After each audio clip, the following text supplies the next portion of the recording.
dan svima. Dobrodošli na konferenciju za medije Vlade Crne Gore na kojoj će vam se obratiti premijer Zdravko Krivokapić. Povod današnjeg presa je aktualna politička situacija u Crnoj Gori. Uvaženi predsjedniče Vlade, izvolite. Hvala. Drage građanke i građani, divni narode Crne Gore, uvaženi mediji, želim na početku da ono što možda nijesu neki čuli, kažem ono što je najvažnije, a to je da vam se ostvare sve želje u ovoj godini. Da li će se ostvariti ili ne, mnogo što zavisi od trenutne političke situacije. Politička situacija u Crnoj Gori je turbulentna. Ta turbulencija je rezultat odnosa pojedinih političkih lidera koji misle da čitav svijet zavisi od njih. I ja ću odmah krenuti na odgovore koji se tiču ovog novog, jučerašnjeg, za mene velikog iznenađenja. Građanima, kao što sam rekao, 38. naveče, režim je pao. Ovoga puta poručujem, manjinska vlada je prevara. Ako bi pravili slikovit prikaz šta je ta manjinska vlada, upoređujući je sa ljudskim vrijednostima, onda je ta manjinska vlada iskazana sa stavovima i odnosom koji su vrlo precizno iskazali Drago Đurović, Stevan Đaković i naravno onaj koji se ovih dana vrlo često spominje, a to je Darko Pajović. Sve zajedno to je nova manjinska vlada. Građani su 30.8. imali referendumsko pitanje koje se odnosilo da li ste za nastavak korumpiranog režima ili ne. I vrlo jasno poslali poruku. Nećemo više da živimo u hibridnom režimu. Kako je priča to da neko juče može da kaže ili mu padne na pamet, iako su njegovi stavovi bili do jučerašnjeg dana sasvim drugačiji, da kaže da može u toj vladi da bude i neko tipa Predraga Ivanovića i Branimira Gvozdenovića i da oni izglasaju vrhovnog državnog tužioca. Vjerujte da živimo u zemlji paradoksa. Da li ti isti, koje sam spomenuo, su smjeli da se osvrnu ili pogledaju na sat gospodina Đukanovića ili da ga prijave, ne daj Bože, za, kao što su mene vrlo često radili zbog nekih sitnih stvari, Agenciji za sprečavanje korupcije. Zašto je nam zakon o porijeklu imovine? Čemu on treba da služi? Ako je to mjera manjinske vlade, onda moj stav je vrlo jasan. Zašto se to dešava baš sada? Kako to u ovom vremenskom periodu? Kada je vama poznat da je najintenzivniji rad, zajednički rad Vlade i Skupštine desio se u decembru. I tada su usvojeni svi značajni projekti koji su rezultirali kroz usvajanje budžeta. Da li je to sumnjivo? Da li taj digitron koji radi je kalkulator koji je sena naše politike? Jedini digitron koji je vredan za spominjanje je digitron Evropa sad. Paradoks ove zamisli leži u činjenici da nakon 30 godina jednog režima i potrebe da svi saučestvujemo u demokratskoj tranziciji, javljaju se određene grupacije koje su maksimalno koristili i uvijek promovisali sebe, a najmanje ovu vladu. Zašto je to tako? Dokle ćemo da idemo? Maske moraju da spanu do kraja. Spanuće sve maske sa šminkom do 1. marta. I vidjet ćete ko je ko i kakav je ko. Ima jedna izuzetna krilatica koja kaže: čovjek se pokazuje u prilici, a ne čovjek u neprilici.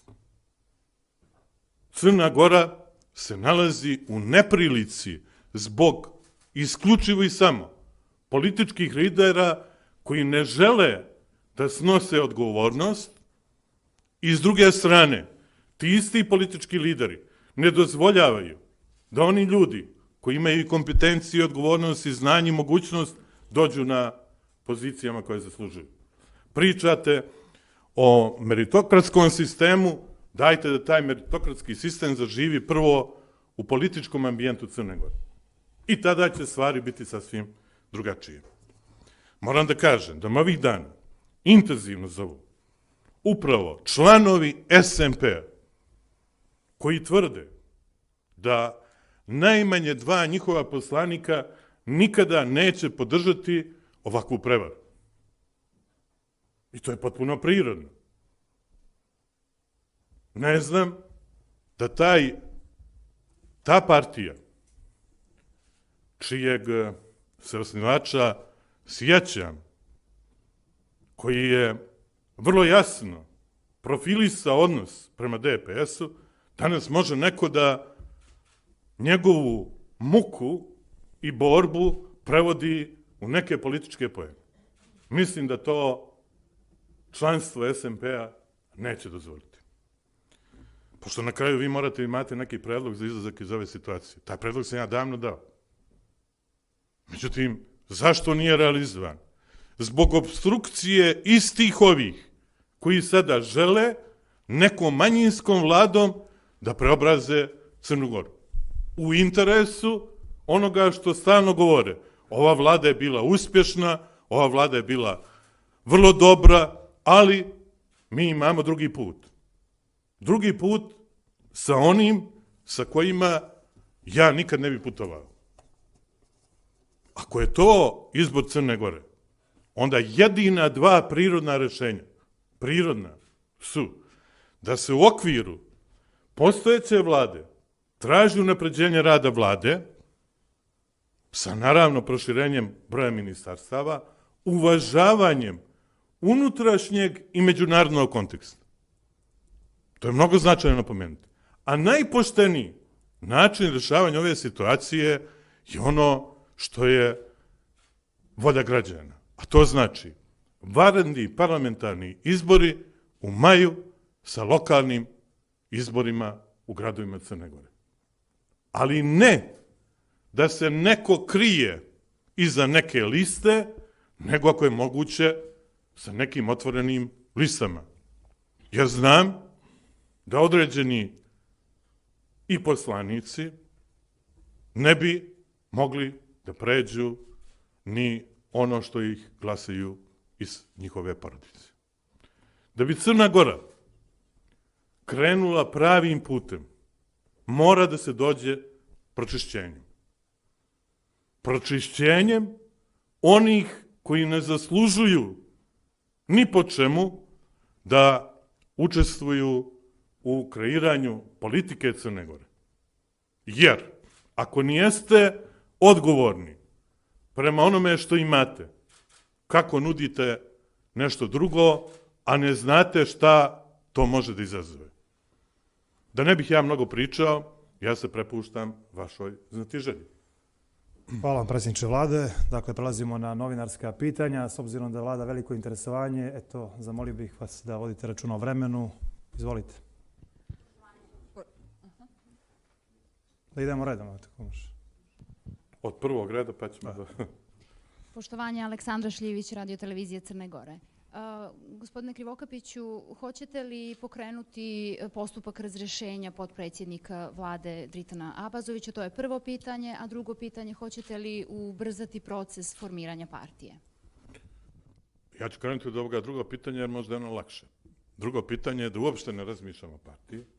Ja razmišljam kao što sam i do sad razmišljao i nema razloga da bježim od toga razmišljanja. Šta je najveći interes građana Crne Gore? Jer ova vlada u centar svih zbivanja stavila napokon građanima. To je naša obaveza, to je naša odgovornost, To je naš odnos koji smo do sada imali. Mi ga nećemo mijenjati. Za ovo prvo pitanje, znate kako?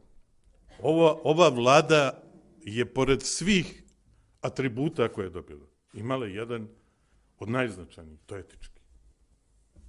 Ja ne mogu da shvatim, to mi nije blisko pameti, da neko kaže ja ću da imam probu sa manjinskom vladom, a ako to ne bude, ja ostajem do 2024. godine.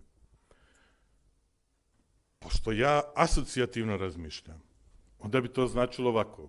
Ja, ne daj Bože, imam ljubavnicu, pa kažem svojoj supruzi, molim te, sačekaj me da vidim kako će mi biti kod ljubavnice, pa mogu da se vratim kod tebe. Eto, to ja tako doživljam. Pa molim vas da sačekamo da ova bura koja je krenula malo utiša.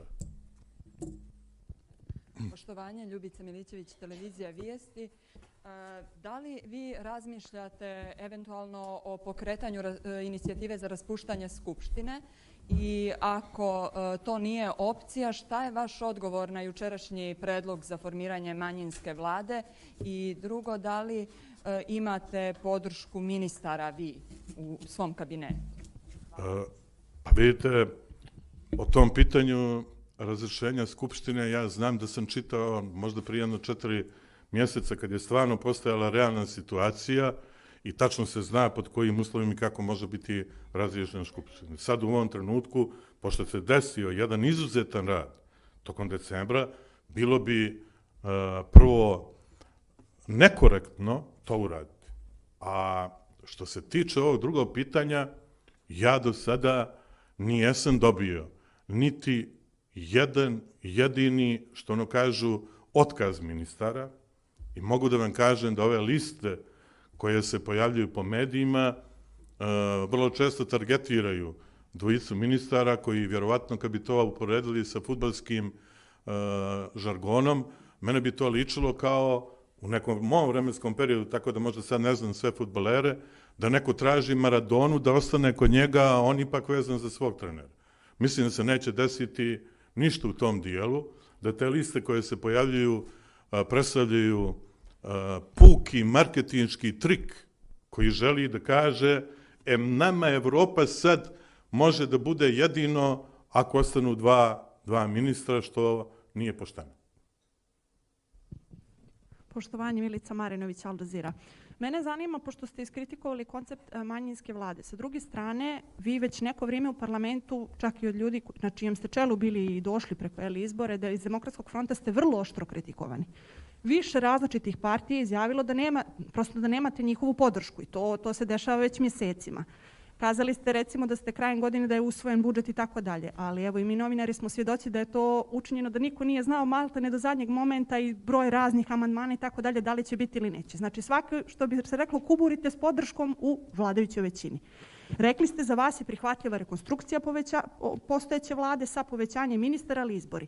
Do kada ćete vi čekati šta će da se desi? Vi sa jedne strane imate, znači jedna od partija koja vas podržava, iz koje vučete vaš legitimitet, kaže predlažemo manjinsku vladu. Oni dobijaju, recimo, ili ne dobijaju. Znači, do kada ćete vi čekati? Da ćete vi čekati rasplet tih događaja ili ćete vi konkretno nešto raditi? Rekli ste druga opcija su izbori. Da li ćete, ne znam, možda dati ostavku u nekom momentu i šta vam je plan? Pa vidite, ja ću vama da kažem ono što je red nekih koraka koji je potpuno, da tako kažem, u skladu sa procesom koji je pred nama, jasan. Ja sam čovjek koji je podnio inicijativu za predlog odgovarajućeg modela koji bi bio realizovan u određenom vremenskom periodu. I nisam ja to prekinuo, iako su neki mediji to tako tretirali. Ja sam želio da dođem rešenje. Ja ne želim da budem problem, ja želim da budem dio rešenja. Ja sam vama stalno govorio na vaša novinarska pitanja, ne konkretno vas, ali bilo koga drugog, da je za mene obavezujuće samo ono što uradi 41 poslanik ovaj. I sada, možda kroz taj vaš dio pitanja, dolazimo do još jednog paradoksa. Da oni koji su me najviše kritikovali, nisu podnijeli ovu inicijativu, nego oni koji su me najviše hvalili. Zato vama je logično. Mojoj pameti to nije blisko.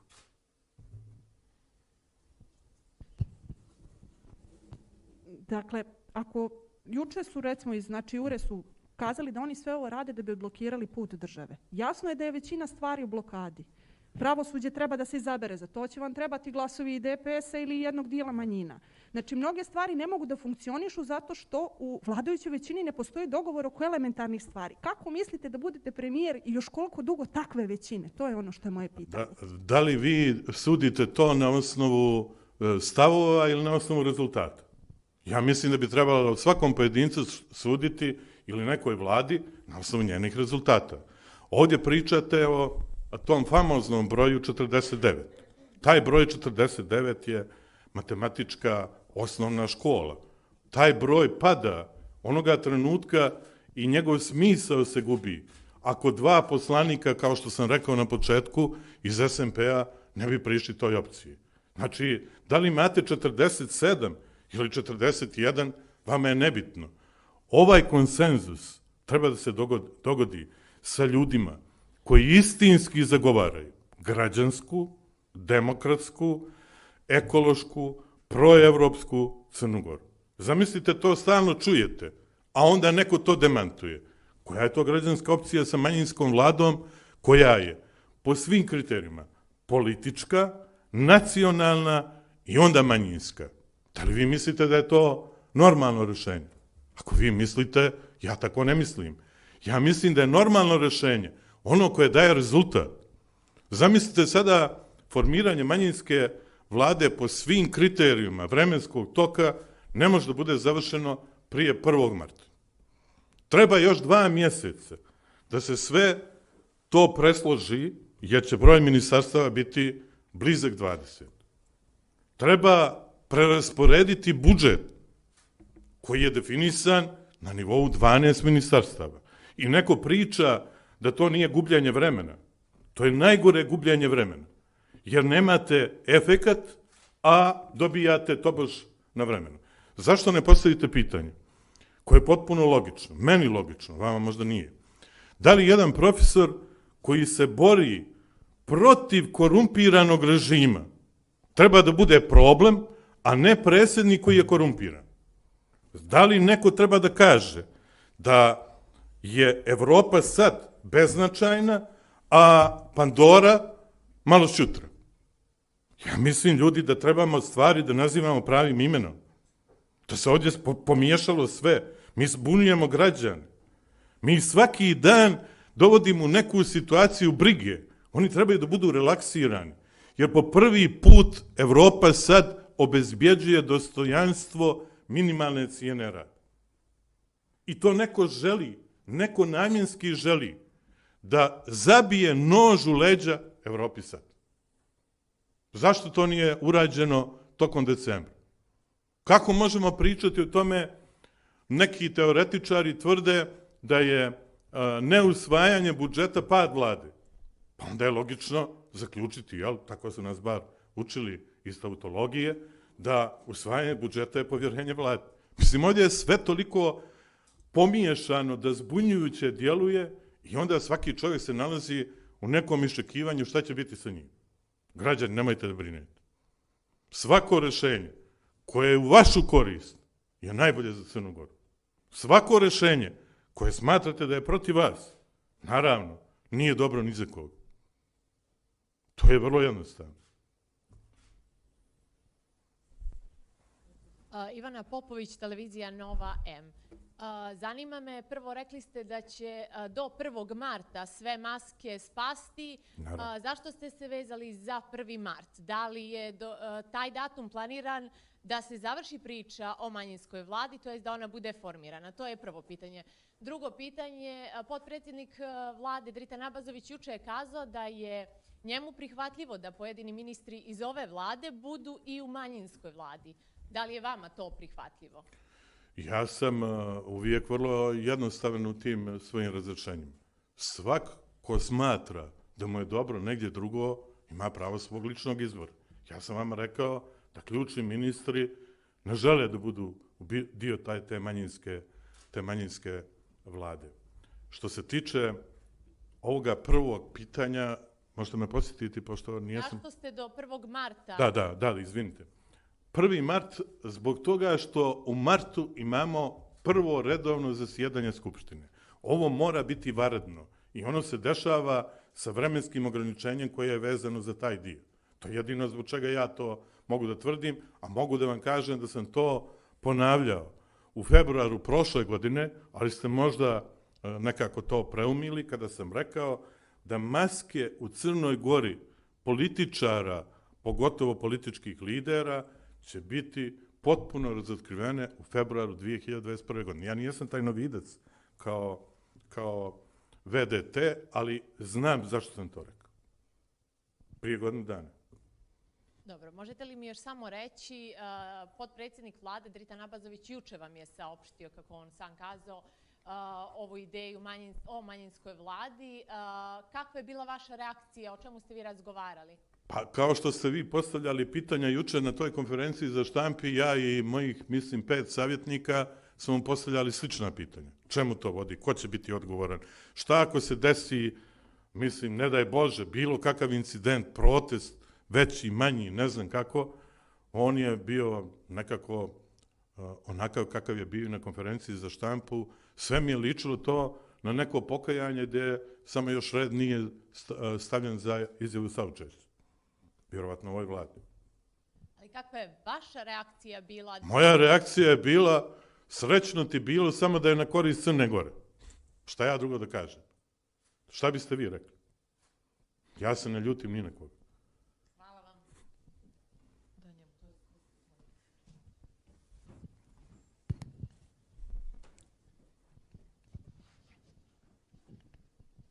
Vladimir Otašević, portal Pres. Imam 3 pitanja za predsjednika vlade. Pomenuli ste da 2 poslanika SMP-a neće učestvovati u gaženju izborne volje. Da li to znači da će preostala 3 poslanika te partije učestvovati u prekrajanju izborne volje građana? Naravno, govorimo o partiji u kojoj je, čiji je prvi predsjednik bio Momir Bulatović. Drugo pitanje. Možemo li idemo pitanje po pitanje? Pa može na ovo prvo pitanje, odgovor je vrlo jednostavan. Ja znam najmanje 2, ali očekujem da će SMP kao jedna od najstarijih partija pokazati svojim primjerom da dijeli vrijednosti svog osnivanja. Drugo pitanje, znači, mnogo je bilo priče o temeljnom ugovoru. Evo i sada se pominje da je to dio platforme nove najavljene manjinske vlade. Kakav je vaš stav povodom tog pitanja? Pa vjerujte da moj stav ostaje isti kao što sam ne znam koliko puta već rekao. Mogu samo da dam jednu novu informaciju da u odnosu na ono pismo koje sam dobio od njegove svetosti sam odgovorio i to pismo je u ponedjeljak dostavljeno patrijarši. Kada pogledate elemente toga našeg stava, onda je obrazloženje vrlo jednostavno. Tu nema ništa što je suštinski sporno. Radi se o nekim detaljima koje bi sutra bilo koji građanin, nezavisno da li je premijer ili recimo patrijarh, prihvati. To je moj stav, mi smo spremni da na zadovoljstvu jedne i druge strane što prije potpišemo taj ugovor. Ja i dalje moram da kažem da je ovo začuđujuća atmosfera oko temeljnog ugovora, da je vjerovatno uticajem određenih političkih analitičara koji su naručeni, istrošenih istoričara i naravno političara koji misle da sve mogu rezultiralo time da se može pomisliti da ovaj premijer ne treba da potpiše taj ugovor. Vidjet ćemo, ovih dana očekujem razrešenje i tog problema. On se politički definiše i mene zabrinjava svaki put kad čujem od bilo koje strane da politička stabilnost ili nestabilnost je uzrok nepotpisivanja tog ugovora. To ne zavisi ni od koga, nego dobre volje dvije strane vlade, koja je aktuelna, legitimna, i Srpske pravoslavne crkve koju predstavlja njegova svetost patrijarh Porfirije. Dobro. Imali smo pronađen kokain u magacinu Volin. Neki su čak sada u medijima povezali i to da se manjinska vlada formira u trenutku kada uprava carina, čijeg ste kadra vi postavili, pokrenula je taj lanac, odnosno prekinula je taj lanac šverca. Kako komentarišete te detalje? Dovodim ih u korelaciju sa formiranjem manjinske vlade. Zamagljivanje onoga što je glavni problem Crne Gore.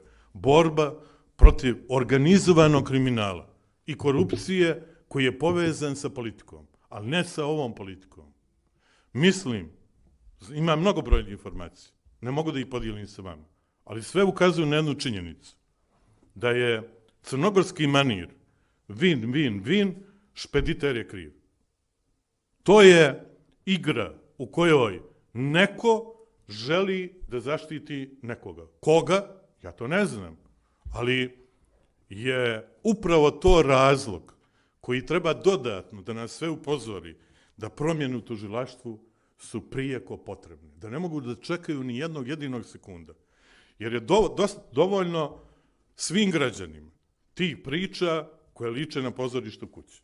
Mi moramo da budemo odgovorni u svakom trenutku i na svakom mjestu. Ja moram da vas podsjetim da je u ovih 15 dana otkriveno 3 puta, sasvim slučajno, 3 zaplene. Skanka 5. 11. kokaina i, kao što ste vidjeli prije neki dan, na Božaju. Znate li vi da je na taj način pokazano da mi možemo samostalno, bez podrške međunarodne zajednice, kao što je bilo prije nekoliko mjeseci, da odradimo taj posao. Ali znate kako? Samo sa časnim, savjesnim, profesionalnim i odgovornim ljudima. Mogu da vam odam samo ono što je sigurno tačno, a možete provjeriti. Onoga trenutka kada su promijenjeni ljudi na ključnim pozicijama, skener i šef, sve je drugačije. A doveli se ljude koji su odgovorni i žele da pokažu da ova država može institucionalno da djeluje. To je rezultat te zaplene. Ja mislim da je ona preskonferencija koja se desila prije nekoliko dana najbolji dokaz kako specijalno državno tužilaštvo radi. Pogledajte te zamjene teze, pa ćete vidjeti dokle smo došli. Da je mene, kao što imam sad perut, dotakao neki prah kokaina, ja bi već bio uspužen. To je jasno kao dan. Ko koga štiti? Zašto štiti? Ko je dojavio? Neka organi utvrde. Sve u rukama specijalno državno tužilaštva. Niti uprave policije, niti uprave carine. Oni su odradili posao na najbolji mogući način. Zašto to nije uradili specijalno državno tužilaštvo? Koje je prozivalo u periodu kad je Krstović optužen za isto to, da su oni došli do toga, oni bi otkrili nalogodavce. Neka nam sad pokažu ko je nalogodavac. Ko je taj nalogodavac? Vječiti nalogodavac. Vi ste mladi pa se ne sjećate, ali sjetite se jedne izjave koju je dao blaženo počivši predsjednik Momir Bulatović prije ravno 25 godina. Ništa se promijenilo nije. Možda se samo promijenile nečije uloge. I tada je bila priča o bananama. Nije bila priča o pomoranđama, nego baš bananama. I možda sve ovo asocira na to da opšte dobro nije ovo što radi vlada, nego da je opšte dobro banana. Možda i to da bude jedna hipoteza. Pa ne, vi istražite. Dođite do rezultata. Ima mnogo indikatora koji govore šta se tu dešavalo. Ja zbog toga što su tajnost podataka mi nije dozvoljeno da kažem mnogo što rekao bi. Da nije to zaštićeno, vjerujte da bi bili malo zabrinuti. NN lica, Marko Janko, organizovane kriminalne grupe i tako dalje. Koja bre NN lica? Koji Marko Janko? Gdje je krivac? Gdje je nalogodavac? Dajte jednom da se svi kao država Ne zbog Zdravka Krivokapića, zbog naše djece koju truju.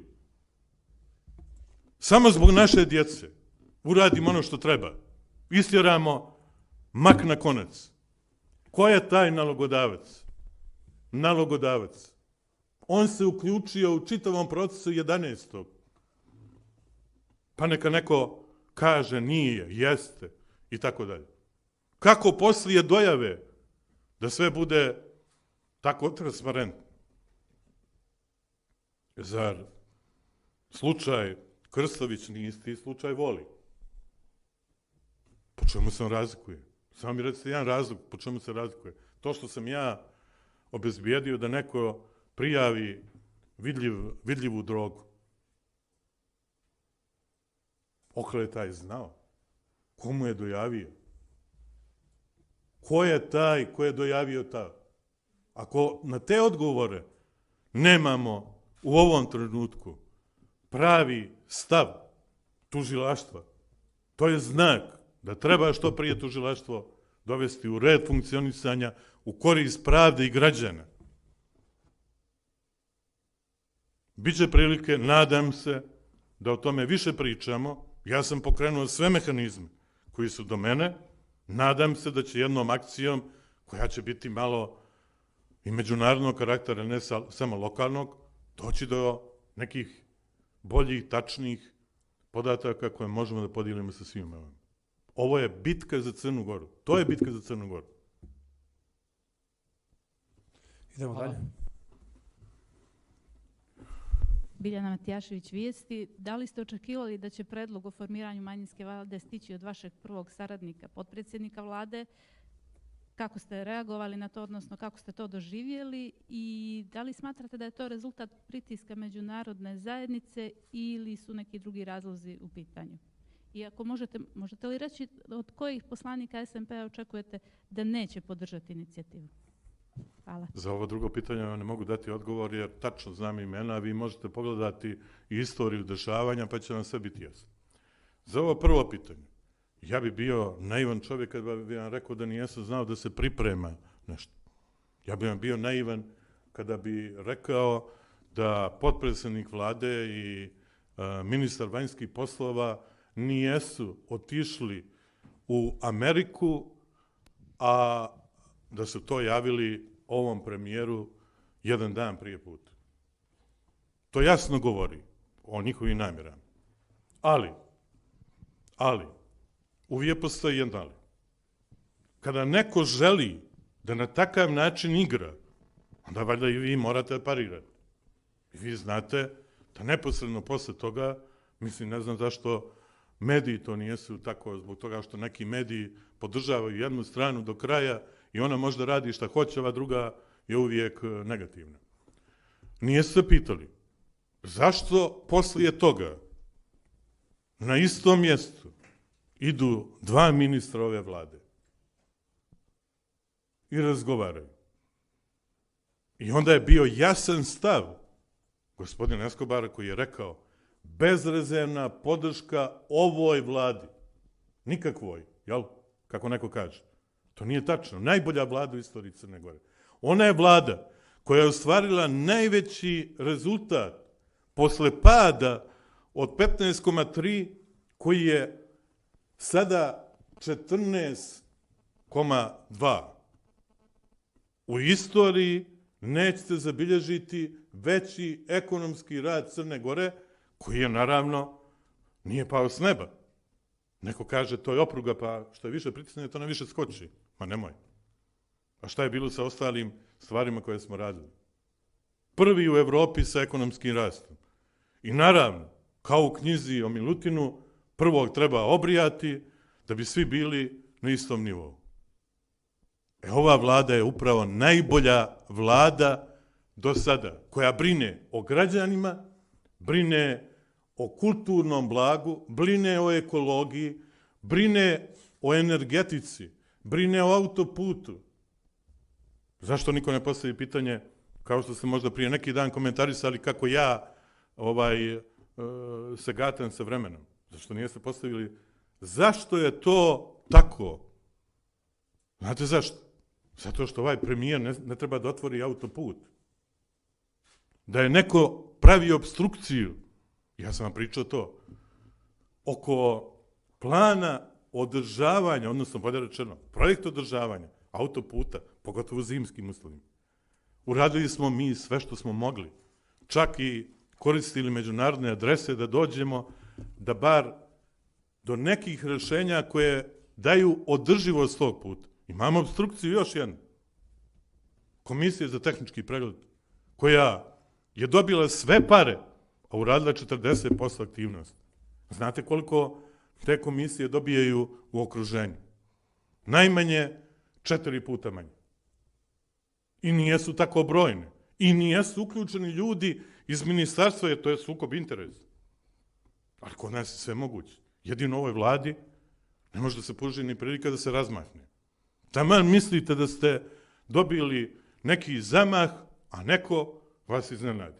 Neko iza grma, a neko, boga mi, smišljeno. Dalje, izvolite.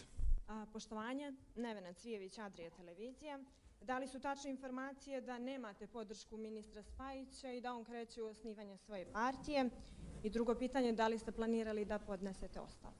Hvala. Na prvo pitanje odgovor je vrlo jasan i možda sam ga nijesam direktno rekao prvi put kada sam mislio na Maradonu. Jedan od tih Maradona u mom timu je i gospodin Spajić. Imam izuzetnu saradnju, dnevnu komunikaciju, iako se gospodin Spajić nalazi trenutno u Americi i sutra ima prvi razgovor sa gospodinom Escobarom.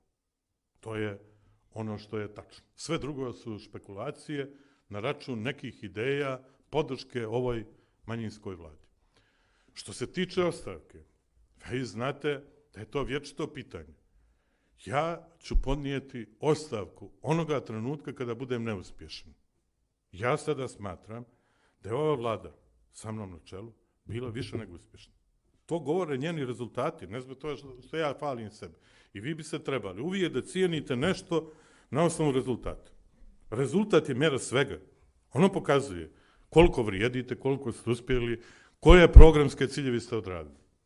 Naravno, imali smo jedan ambijent, takav kakav jeste. Vječito obstrukcije.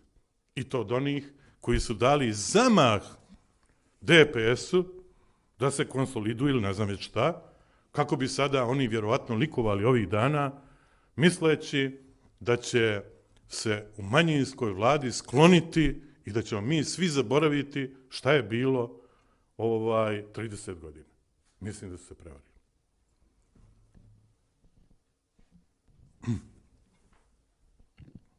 Vezano za autoput, ko vas je tačno sabotirao?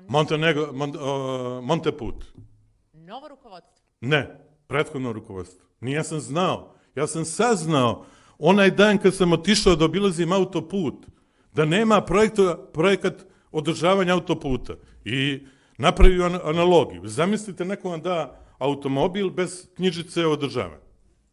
To je prosto nezamislivo, ali to možda bude i nedostatak što neko u toku projektovanja nije ispostavio takav zahtjev. Ali u ovom trenutku, u prethodnom vremenskom periodu, ja nisam imao saznanje da će problem biti upravo zimska oprema i oprema za spašavanje u tunelima.